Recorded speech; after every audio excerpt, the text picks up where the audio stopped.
챗GPT 같은 생성형 인공지능 AI의 발전이나 한국 노동시장의 경직성 등으로 인해 희망퇴직이 앞으로 더 빈번해질 가능성이 있습니다. 하지만 이는 개인이 얼마나 준비하느냐에 따라 위기가 될 수도 있고 재취업이나 정년 연장의 기회가 될 수도 있습니다. 그래서 30대부터 자신도 대상자가 될 수 있다는 마음으로 준비해야 한다고 생각합니다. 최근 희망퇴직 매뉴얼 준비에서 성공까지를 출간한 오성우 피플그로스 컨설팅 대표는 인터뷰에서 이러한 생각을 공유하며 희망퇴직의 변화를 분석했습니다.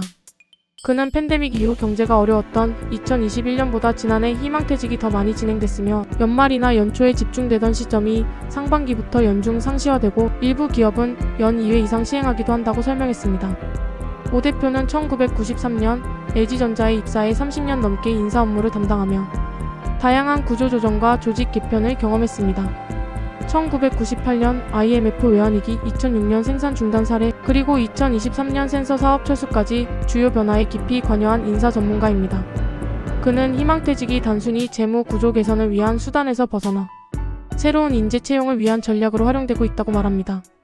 한국 기업들이 역피라미드형 조직 구조 속에서 인사 적체를 해결하기 위해 희망퇴직을 동력으로 삼는 경우가 많아졌다는 것입니다. 또한 금융권 중심에서 기술 발전이 빠른 빅테크와 제조업까지 확산되고 있다는 점도 주목할 만합니다.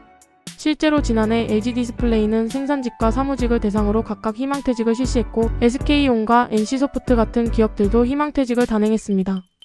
특히 이마트와 롯데온은 한 해에 2차례 시행한 사례로 눈길을 끌었습니다. 하지만 희망퇴직이 사회적 비용 증가로 이어질 수 있다는 점도 우려됩니다.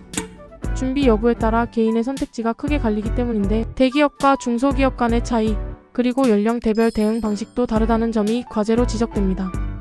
오 대표는 이러한 문제를 해결하기 위해 책을 집필했다고 합니다.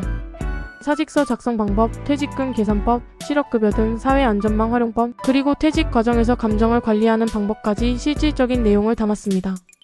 그는 충격과 분노를 잘 다스려야만 최대한의 보상을 얻을 수 있는 출발점에 설 수 있다고 조언했습니다.